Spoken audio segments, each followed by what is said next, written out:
Hi there, it's Carl Irwin, the Common Magician, and I may or may not have something interesting to show to you. I don't know, but we're going to discuss a variety of different things.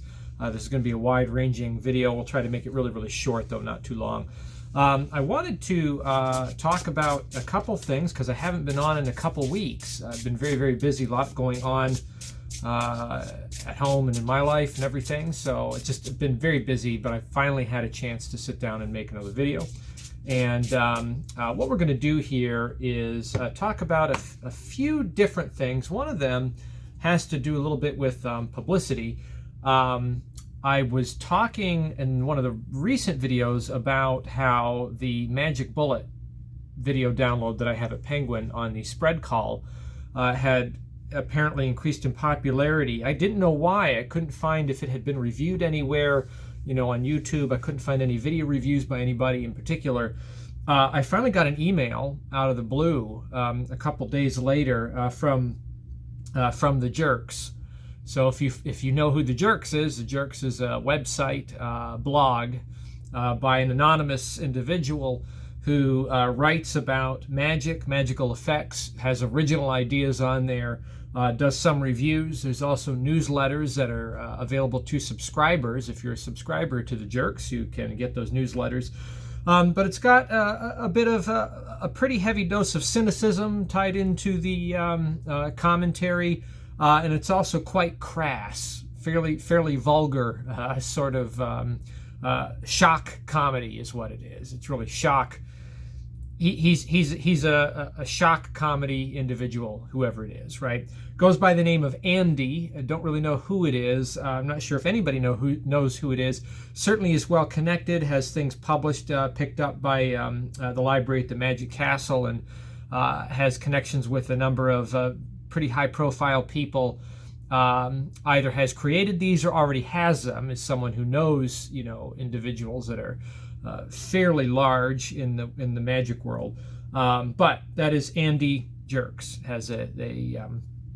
Has this weblog. In his newsletter, he covered not just the Magic Bullet, but in a newsletter just a few editions before that also covered Pick 6, which is the lottery ticket. So I've been covered twice in his newsletter here this last year. And he sent me an email to give me copies of the newsletter. I don't subscribe. I'm not a Jerk subscriber. I don't go for that kind of comedy, that kind of thing. But anyway, I do much appreciate covering those effects, reviewing them, and giving some publicity to those two particular products. So just a couple things about that. On the first one, when he covered Pick 6, was in his love letters letter that he puts out. He calls it love letters, and he writes these essentially two magicians, right, and they're comical, you know, crass love letters that he writes to a magician, and then reviews an effect by them. So I was covered in the second letter, and then I was covered in the seventh letter. So in the second letter, he covers Pick 6, and I just cover some of the things. He says he spends a lot of time picking on the name, the Common Magician, and he's got a lot of very interesting words to say about that, but he doesn't seem to understand why I would call myself the Common Magician, so he has some fun at my expense. And then he talks about Pick 6 as an effect that he's been using or has tested out on people, and he said it was the kind of effect that he had to try because he didn't know if they would not get it or if they would fall for it completely. He didn't know, right? If they would see right through it, or if it would hit them. And he said he was pleasantly surprised in the letter that it got really good reaction. So he goes into depth in some of the method in it, which I don't think is a huge secret in the ad copy. You have to, you know, it indicates index work, right? So there's some outs involved. He talks about the outs and that there's a large number, and he kind of concludes his letter by stating how he has some ideas about decreasing the outs. I do want to point out, those of you, if you do get the letter, on the product if you've stayed away from it because of that. In the product itself, I discuss decreasing the outs very, very much. So you can end up with just a couple of outs, just a handful, maybe 4 at minimum outs to do the effect with lottery tickets, even real lottery tickets. So, but I also give a couple of other options in there, particularly in the international games video. There's an addendum video with the download where I talk about international games that don't follow the Powerball kinds of rules, and ways that you can make the method work with those games without using the Pick 6 tickets that I give you, the kind of made-up game, or using your own Powerball kind of tickets in your own locality. If you live in a state that uses a different game that doesn't go up to that maximum number of, I think it was 70, 69. If you live in a state or in a country where it's lower than that, like 59, below 60, I talk about on that addendum video very briefly about a method for doing the number choices from the spectators that is, I think, pretty clean. I like it so much, it's actually how I carry Pick 6 now. So I carry it with half the number of outs that the full effect normally uses. I've been doing that for quite some time. It hits really well. People love it. They go right for it, and there's some advantages too in the way the numbers are solicited and such, that doing this other way, that people really give their numbers wholly at the onset. So you're not necessarily doing composite number groupings where they literally are doing something that gives them a 2-digit number right off the bat and another 2-digit number, another one. So you can really justify at the end that they gave you the numbers that are on the ticket. So I just want to make you aware that if you did get this newsletter, you did see his write-up, there is content in that download that discusses other ways to manage the outs. I go into a lot of other ideas there, so just be aware of that. But anyway, that was the first one. The second letter, newsletter that he sent out was with respect to the Magic Bullet, and he gives the ad copy, lists the things that I teach on there, and here's what he had to say about it. He said, here's some things I should note. First, he says the download covers the most basic version of the spread call. That is true. I don't do anything complex. I am the common magician, and Andy doesn't really understand apparently what that means, right? But this is really for everyday people that want to do better magic. They want to do good magic, hard-hitting magic, stuff that is magical, and it isn't just, kind of the typical tricky thing where you fall for it only if you didn't know about it, if you hadn't heard about that math trick or whatever, right? This is, my channel is devoted to teaching good magic. It's good magic, but for common people, for regular people that have a life. You're not going to be spending hours and hours and hours formulating your skills and your methods. You just need things that are going to work, that need a little bit of good practice, but just enough to entertain people in your life. So that's the channel, and that's this download, right? It is basic. We're just looking at the call, just the regular Hofzinser spread call. It's not really complex. If you want complex things, you definitely want to go to, Kostya Kimlet's Roadrunner videos, where he talks about nuanced ideas related to the spread call and doing some pretty steamroller kinds of controls with it. So that's the place to look. 2, he says, things he should note. Carl is not a high-level sleight of hand expert. Absolutely, I am not, right? He does he does the move perfectly adequately, but this is not a download to purchase to see a master in action, and that is true. And so whereas before he couldn't understand common magician and what the implication was there, but here he seems to get it. Okay, that's the channel again. That's what we do. So anything you're ever going to see me do, it's going to be adequate. It's going to be I don't put up a facade. I don't record things 10 million times and give you the absolute best take to make it look great. And I'm not a person that spends hours upon hours upon hours upon hours upon hours on my second deal. or my top change. It's just not what I do. I spend time on things that I know can work in real environments with confidence. I can be confident about without a lot of blood, sweat, and tears going into it. Try to be a little bit more clever and use open controls that can be useful to me without having to keep up on the skill sets regularly and putting in hours of practice a day. So he says that. And then the third thing he says, the tricks that I teach, and I teach a bunch of tricks on there, which I talked about in one of the previous videos. Cutting the Aces, Ambitious Card, Chicago Opener, Invisible Deck, Brainwave, Sandwich Trick, Card to Wallet, a prediction effect, number prediction effect, and then any card at any number. He says the tricks are just average versions of classic effects. And that is absolutely true. These are average versions of classic effects, except I would nuance that to say that some of these effects utilize gimmicked decks, whereas what I'm doing you do not. So I would say if you're looking at like Invisible Deck, Brainwave, these kinds of things, these are not average versions of those effects. These are kind of out of the ordinary treatments, because the average version of that would use something much more elaborate. So I would just add that there. And he does say that using the spread call exclusively for these tricks is somewhat arbitrary. And he says this is kind of the thing that you would do if you were just making a video on the spread call and you were making a point. And that is absolutely right. I put these tricks together to demonstrate that you can. And I do get into this on the download itself. I don't necessarily say that you should, particularly in some places I'll say, now normally you would use another move here, but I'm showing that you can do this with just the call.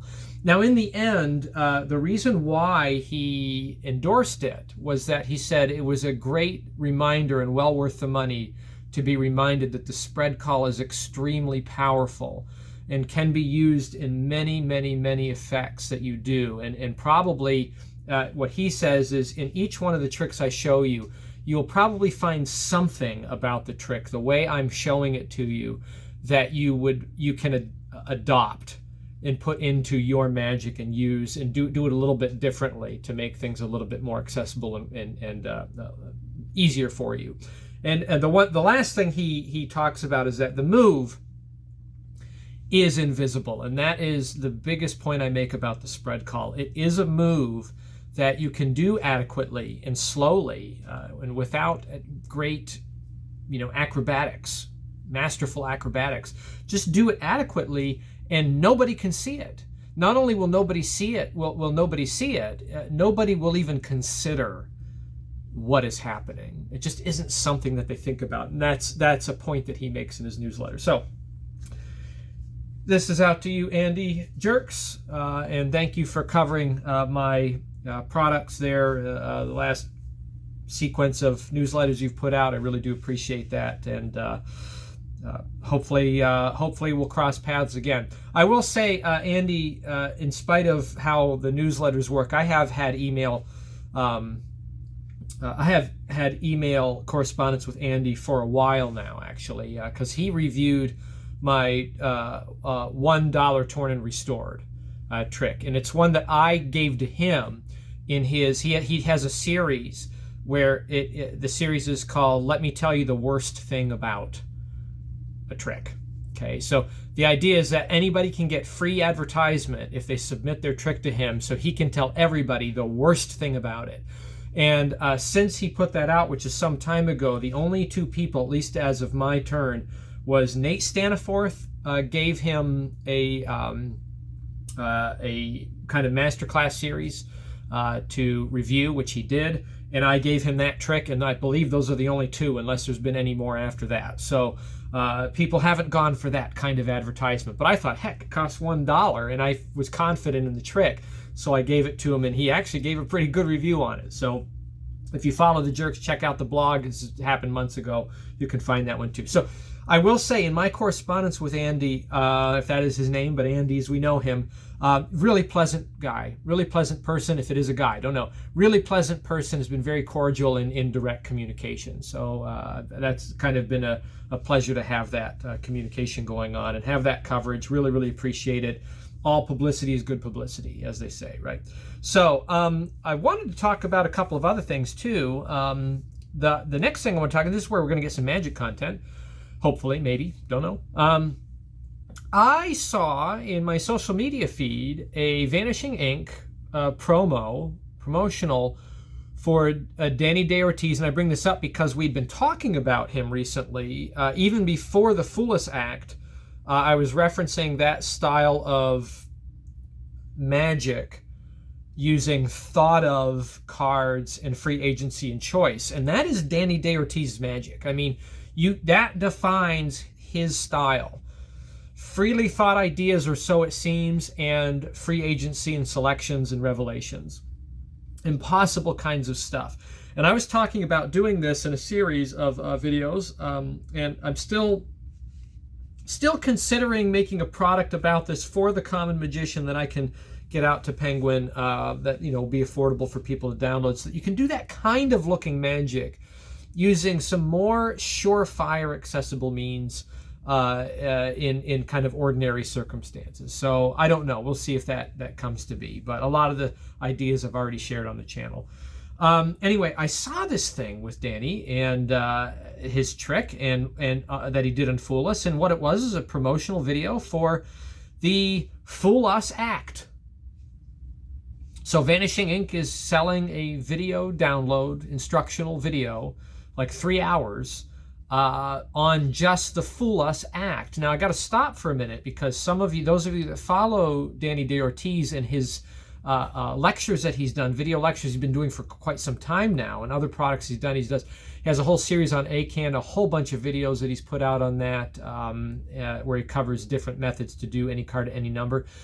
You would know that this trick, the main any card, any number trick, is not only in that series, but it's also taught in other places too. So this is another video on content from this routine that he did on Fool Us that really has already been covered several times over in other lectures that he's done, right? But you make a buck. So they put out this other one that is just, this other video that is just on that routine. Now, given the routine and what you know about Danny's magic, what I know about it, what you do too if you've been watching him for a while and following his lectures, watching an actual full routine unfold and seeing reality happen and the way people interact and things that happen specific to that moment, I wanted to know what he had to say about it. And the promotional was that it was for $20 for 3 hours, this video series, and it was going to be $40 eventually. So I thought, heck, I love the guy, and I love it whenever he talks and communicates. I'd love to hear what he has to say about that routine. So I did buy it. I bought it under the promotional $20. Unfortunately, I'm bringing it to you now. I think it's up to the $40 now, but I did get it under the promo. And I will say this, for $40, I think it's the best lecture that he's given. Given all the Penguin, the Penguin lectures, other lecture videos that he's done out, that he has out. It is a lot of the same stuff because it's only related to the Fool Us Act, but I would say that this is by far the best organized and most relevant topics in any lecture that he's put out on video. That's my opinion, at least the ones I've seen, and I've seen quite a few. So I recommend it. I do recommend it. There's some fascinating things on there that I'd not heard him talk about on other lectures, that he gets really into the details. And one of the reasons why I think he can is because the nature of a full act, having been performed and recorded once for television, allows him to talk about very specific issues that occurred in that moment. And I think that makes for very good springboard for the lecture that he doesn't necessarily have. Now, he does performances in his other lectures and then talks about them. This one, though, there was a lot. If you watch that episode, there's a lot going on there that he manages, he deals with. You got Donny Osmond doing what he's doing, and Danny manages him. You got Allison Hannigan doing what she's doing, and he manages her. Then you've got Penn and you have Teller there, who aren't really doing much in the act, but there are ways in which he is dealing with them as well. And he really knows his audience, and he learns quickly on the fly, and he talks a lot about that in the Vanishing Ink video. So I recommend it at $40. I think it's a good value to hear the man talk about. I think to talk more deeply than you hear him talk in a lot of other lectures. So what does that have to do with this? I'm not giving up anything here. If you watch the performance, you know that he's dealing with some freely thought of cards, in which case they are presumed, if you know his magic and his methods, to be forced. However, that doesn't always work, and you wonder, what do you do when it doesn't work? And he deals with some of that, because not everything works in that, believe it or not. Not everything works right in his Foolish act. A number of things go south in the act.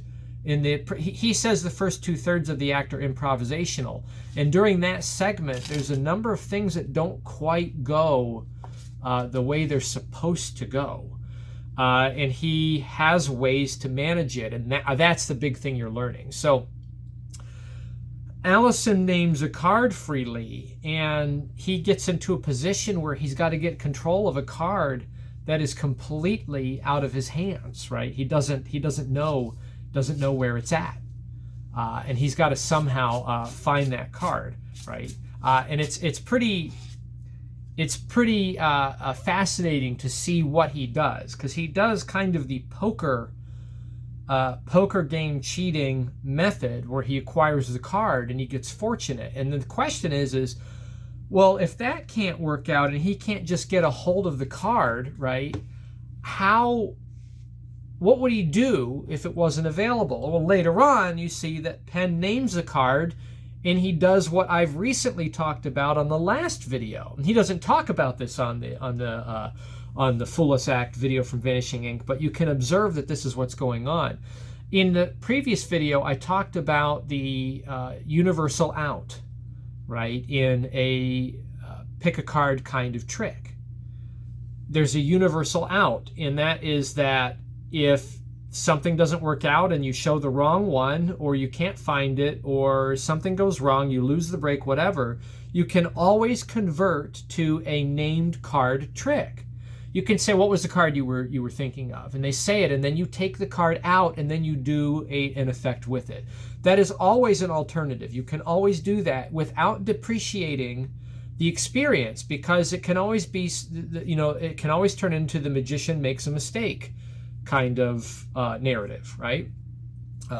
The way I would deal with that is I would say, and obviously I can't do that. That would have been a good trick, but obviously, that's like real magic. I can't do that. But let's try something with your card. You did think of one freely, and I didn't force it on you. Let's find it here, and then you move on from there, right? And that is just something worth mentioning. So you can do that, and if you watch the Foolish Act, there is kind of a moment where he has that kind of an opportunity. He's able to convert pretty quickly and take a card named and be able to use it the right way, kind of as a named card alternative. But there is a moment in there where a card is freely named, and his method for getting the card he wants simply doesn't work. It simply doesn't work. But guy's Danny Day Ortiz. He knows what to do, right? And in the end, he's able to acquire the card off of opportunity, sheer opportunity in the moment, and he's able to give a rock-solid revelation on it that just blows everybody's mind. So all of that to say, I did this at the beginning. I shuffled the deck over here and truly cut it, shuffled it, turned it over, and we have Jack of Hearts. And I only fiddled with this for a moment when we were talking about it. I did not spread everything out. I did not look at all the cards, but I have Jack of Hearts in my control. So this is the lesson. This is the point here. When a card is named, you may have opportunity before you have to take it as a named card effect, where you take the card out of the deck. There have been a number of tutorials and methods about this that talk about finding a card quickly from a spread, right? So a card is freely named and then quickly finding, using methods to quickly find a card and then control it. I can see my 8 of spades over here, so I can grab it. Or to already have spread, widespread, and say, name any card. And in that moment, you can get a quick glance, and if you don't see it, you can spread again. And within 3 or 4 spreads in a very short period of time, be able to acquire it. Danny doesn't talk about anything like that, right? And he doesn't demonstrate anything like that. And I don't necessarily think that that's a good approach, because if you're really going for the magical revelation of a named card, a thought of card, I think your best opportunity is in the small one that you get. The smallest, the poker. And here's what I mean by what I said a minute ago. I said kind of the poker game scenario. The poker game scenario, and this goes back to Card Cheating 101. Let's just say we have Hold'em. It's a popular game. So in Hold'em, by the end of the hand, you're going to have this. I've got 2 cards that I know that are mine. And then I've got a couple of burn cards over here. And then we've got a few other cards that are out. Maybe there's another player. Whether or not they show, you don't know. They may not show what that is. But here's my situation. I know my cards and I know these cards. And what I need to do is, given what I have in the opportunity, I can cull from this moment. I only have a small opportunity. I have a couple pair of 7s here, and I can just get these together, get them on top, right? And as I pick everything up, I might take a quick glance at other cards that are on there without being... People don't want you to look at their cards. If they don't show their cards in a poker game, they don't want you to see them. But there's ways to get a glimpse and pick up and get a quick peek and see what it is. But I can just see what I have available, and I don't. I just have 2 7s. So that's what I go with on my deal, right? As I've collected the cards, that's my small opportunity. There is a moment for small opportunity, right? If they name something like the 4 of Hearts, you have a small opportunity where maybe you get 1 spread, and I don't see it. On the Jack of Hearts, I did. On this one, I don't, right? So that's my opportunity. And I might be able to, get another opportunity or something like that if I cut the deck, and take a spread. But doing this big glancing through, spread the deck out, name a card, any card. Okay, let's see. Even if you're like lightning fast on it, this is problematic. However, using small opportunities, even just shuffling, something as simple as shuffling the cards face up, which is, to give an endorsement on this, is something that De Ortiz does. I mean, this is something you see him doing it. And he does it on purpose and uses it for the reasons I'm talking about here. And this is not something he covers on that. I'm just saying you can observe that he does that, right? This is a normal way to shuffle. A lot of people shuffle in home games. They shouldn't. You're not supposed to do that for a game, because you can see what's there and you kind of can track where things are at. But the simple feat of shuffling face up gives you a glance at a lot of cards, right? So if we go 8 of diamonds, and I'm shuffling face up, I can get a good ways here before I can give up. I got, maybe 1/4 of the deck I was able to look through. Now, did I see it? No. But, it was a valiant effort. There it is. Okay, 8 of diamonds. So just shuffling face up gives you that small opportunity. Just spreading the first 10 cards gives you that small opportunity. Just doing a table wash or something like that, right? Like this, and then picking up the cards like this gives you that small opportunity to grab something. I'm in this state right now. I don't know. I don't know what's going to happen, right? But if 9 of diamonds was named, right? I don't have it. Oh, sorry.